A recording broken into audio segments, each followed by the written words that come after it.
During the 1600s, English speakers established the first permanent British settlements in North America. Regional accents and dialects from different parts of the British Isles were brought to the New World. Colonial settlement patterns shaped the foundation and roots of American English. Spoken English loanwords from America influenced the development of the language. The epic story of the English language in North America is fascinating. Let's learn more from the History of English podcast with Kevin Stroud. The history of the English language. We're going to look at the spread of English around the world in the 1600s. During this period, England was laying the groundwork for the British Empire that was soon to come, and English speakers were no longer just traveling to distant places around the world. They were starting to make permanent homes there, and they carried their language with them. But they not only took the English language, they also took their specific local dialects. We'll also explore how regional dialects in England shaped the various forms of English that were being planted around the world. We're going to explore the expansion of English into North America in the early 1600s. This represents the early stages of what became known as the British Empire. My focus is going to be on the language and how the spread of the British Empire shaped the way the English language is spoken today. Now, since the early Middle Ages, people had thought of the island of Britain as three separate countries: England in the south, Scotland in the north, and Wales in the far west. People might have spoken of an ancient Britain in the distant past before the Anglo-Saxons arrived, but that was more of a historical term. At the time, no one really spoke of Britain in the way we do today to refer to a common political or cultural entity. But all of that started to change when James became the King of England. He became the monarch of all three regions, England, Scotland, and Wales. So he sought to unify them, and he started to promote the idea of a unified Britain and a sense of common Britishness. It's really at this point that the modern sense of the word British as the collective people of England, Scotland, and Wales started to emerge. To promote his idea of British unity, James even had a new coin minted in which he was identified not as the King of England or Scotland, but as the King of Great Britain. The coin contained a Latin inscription. When translated into English, the inscription read, "I will make them into one nation." He also authorized a new flag to show the unity of England and Scotland. The national flag of England is St. George's flag, a red vertical and horizontal cross on a white background. The national flag of Scotland, known as the Saltire or St. Andrew's Cross, is a white diagonal cross on a blue background. So James authorized a new flag that combined those two. It featured the English flag superimposed on top of the Scottish flag. And in the early 1600s, flags were sometimes called jacks. And by the late 1600s, this particular flag had become known as a Union Jack. And of course, it's still the flag that most people associate with Great Britain. Now, even though James promoted the idea of a common Britishness, England and Scotland had been rivals for centuries, and had often been at war with each other. So the English Parliament was slow to recognize any formal union. In fact, the formal union would have to wait almost another century. But it really has its roots here in the early reign of James I. James governed an island in which most of the people spoke a language inherited from the Anglo-Saxons. In England, that language was called English, and of course it had many different varieties. In Scotland, it was called Scots, the native language of James himself. As we've seen before, Scots and English were quite different from each other, but they shared a common Old English root and were mutually intelligible. James and his Scottish courtiers could be understood in London, at least with a little effort. Of course, communication problems often existed within England itself. The people of northern England spoke with a dialect that was different from that of London. In many respects, the northern dialects were closer to Scots than the standard English of London.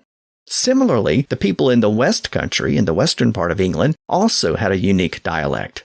In fact, in this same year, 1605, an English writer and translator named Richard Verstegen published a book that highlighted those regional differences. The book was essentially a history of the English language, and its full title was A Restitution of Decayed Intelligence in Antiquities Concerning the Most Noble and Renowned English Nation. Verstegen traced the history of the language from its Germanic origins, which he held in high regard. He noted that just as the original Germanic speakers became separated over time and developed unique ways of speaking, the same thing had happened within England itself. He noted that people in the north and west of England spoke differently than people in London. And he gave an example which I'll read as he wrote it, with the specific phonetic spellings that he used. Here's the passage. Quote, "We see that in some several parts of England itself, both the names of things and the pronunciations of words are somewhat different, and that among the country people that never borrow any words out of the Latin or French. And of this different pronunciation, one example instead of many shall suffice, as this. For pronouncing according as one would say at London, I would eat more cheese if I had it, the northern man saith, Ecit at mar cheese gen I had it, and the western man saith, Ch'd ate mar cheese and chat it. Lo, here 3 different pronunciations in our own country in one thing." End quote. Now, Verstegen revered the regional varieties of English, and he also revered its Germanic roots. He also noted that a word borrowed in one region wasn't necessarily borrowed in another region, and that contributed to communication problems in different parts of the country. 1605 gave us the first performance of a play that features a modern knight who attempts to mount an expedition to the New World. The play was called Eastward Ho, and it was co-written by Ben Jonson and a couple of other playwrights. Jonson was emerging as one of England's most successful playwrights during this period, and Eastward Ho was largely a response to a play produced the prior year called Westward Ho. Eastward Ho features a fraudulent knight named Sir Petronel Flash who purchases his knighthood. That was a common and much criticized practice at the time. King James sold a lot of knighthoods to his supporters to raise money, and the play seemed to mock that practice. Part of the storyline involves Sir Petronel's attempt to arrange an expedition to Virginia in the New World. In terms of the history of English, the play is notable because it features the first recorded instance of someone saying, "Save your breath," meaning to be quiet. But the play is also notable because it ran afoul of the authorities. Not only did the play contain passages that appeared to mock the king's practice of selling knighthoods for money, it also contained passages that appeared to mock the Scots. In a passage where Sir Petronel persuades several other characters to go to Virginia, he expresses his disdain for the Scots, and he says that he wishes that more of them would leave Britain for the New World. He says of Virginia, quote, "And you shall live freely there, with only a few industrious Scots, perhaps, who indeed are dispersed over the face of the whole earth. And for my part, I would 100,000 of 'em were there, for we are all one countryman now, ye know, and we should find 10 times more comfort of them there than we do here." End quote. The new king apparently didn't like that anti-Scottish sentiment and the implied criticism of his sale of knighthoods. So Ben Jonson and the other writers were promptly arrested. They remained in prison for a few months.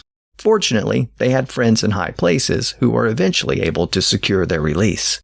Around the same time, a group of merchants and investors in England were setting their sights on North America. They wanted to launch their own expedition to Virginia in North America, and they sought the king's approval. As I noted a moment ago, that controversial play called Eastward Ho contained a storyline about an expedition to Virginia. The play described Virginia as a paradise, and it was part of a renewed interest in the region during this period. Shortly after James had become king, he negotiated a truce with Spain, which brought an end to the conflict between the two countries, at least for a couple of decades. The agreement stipulated that England and Spain would stop attacking each other's ships, and that opened the way for English investors to establish trading posts in North America without the fear of Spanish attack. Memories of Sir Walter Raleigh's failed settlement at Roanoke had started to fade, and with the Spanish threat reduced, it seemed like a good time to try to put another English settlement in the region. So a group of merchants decided to form a company to fund expeditions to Virginia. And in April of 1606, King James approved the formation of a company to plant new settlements in North America.